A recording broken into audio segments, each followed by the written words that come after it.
Hello, this is Professor BRB, and for the final video in this series, we're going to take some of the elements we've drawn in the previous videos and put them all together.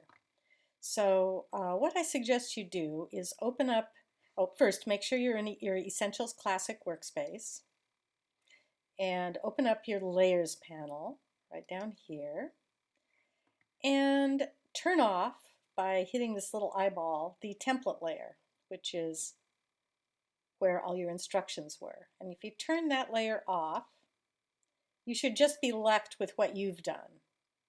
And that should make it a little bit easier. I suggest that you group, I think I've already done that you group, here, let me ungroup that and show you what would happen. I suggest that you group your various elements because otherwise it's quite easy to move one part of it and lose some parts. So if you take your selection tool and select each one of your elements, like your flower, you can just go Object Group, and then that way when you just click on it once you get everything. And likewise with the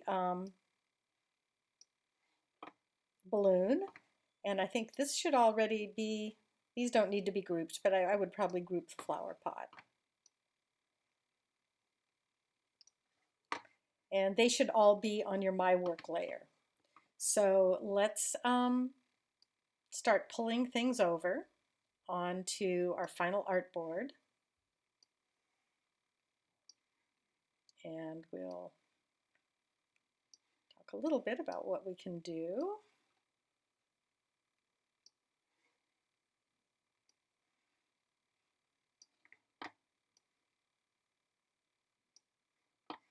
And we can navigate to that final artboard tryout space, artboard number 6. One thing that you will probably notice as you start putting things together is that the stacking order might not be all that you had hoped for. And there are a couple of ways to remedy this. One is to use the Object Arrange commands, Object Arrange, Send to Back. You can kind of see that solved that. But I'm going to undo that because there's another way to do it as well. If you go, I'm going to reset my Essentials Classic there. And if you go into your Layers panel, which is right here, it was one of the things that we did when we grouped our various elements was we made our life a lot easier here. That the flower pot is just appearing as one item in our Layers panel. And you can see the stacking order here, that when I select the stem, and every time in Illustrator, the way it works is every time you draw a path, it gets its own sublayer. So you can open up your layers with this little clicker to see the sublayers.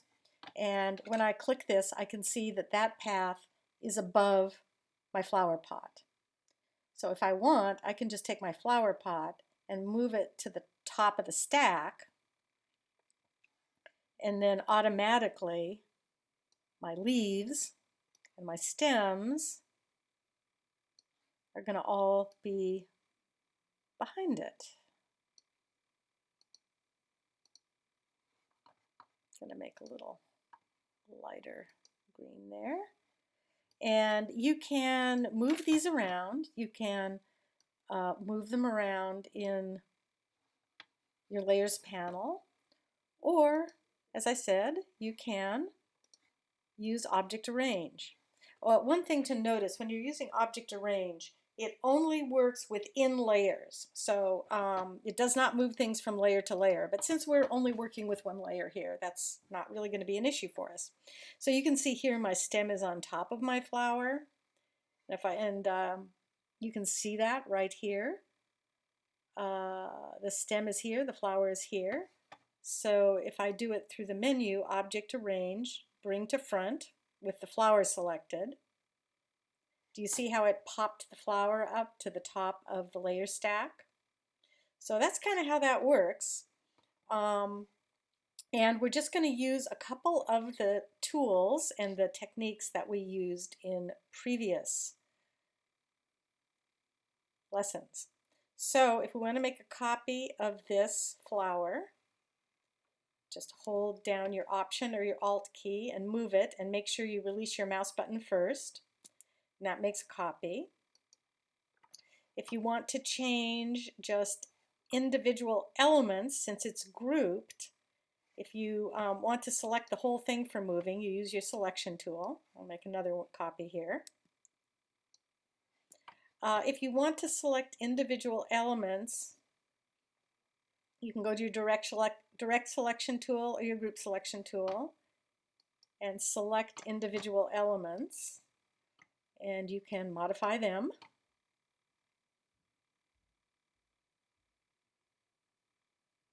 Let's make that purple.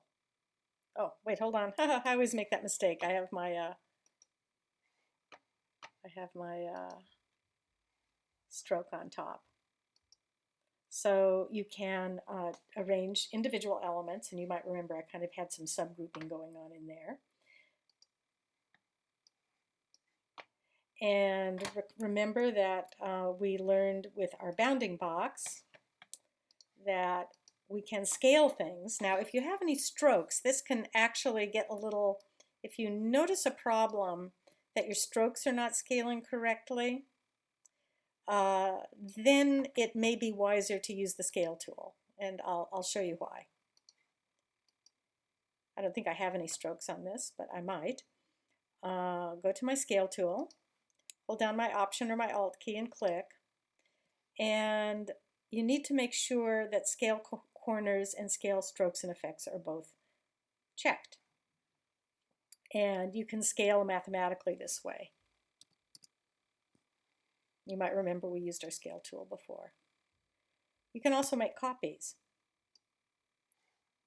So there's two ways of scaling things. If the bounding box isn't giving you what you want, just go default to the scale tool. So you have a lot of control over your illustration here. You can adjust your stroke weight. And remember, a lot of the things that appear up here in the control panel, you can also get through your other panels. And you might remember our old friend, the Reflect tool that we used in the heart. Lives under the Rotate tool. If we hold down our Option or our Alt key and click, we can make copies. Just select whatever it is you want to copy. Go to the Reflect tool, hold down the Alt or the Option key, and click Copy.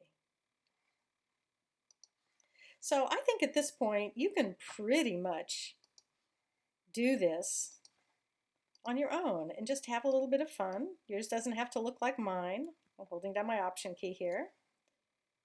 I'm going to my direct selection tool where I can grab individual points and move them around to my satisfaction. So this is a good place for you to do a little exploring and kind of having some fun and get this to look a way that you like. Nope, oops, see, that's not really where I wanted it to be. So when I look here in my Layers panel, I see it's way down there. So all I have to do is drag it up above the pot, and bingo. Go to my selection tool, hold down my bounding box, hold down my Shift key.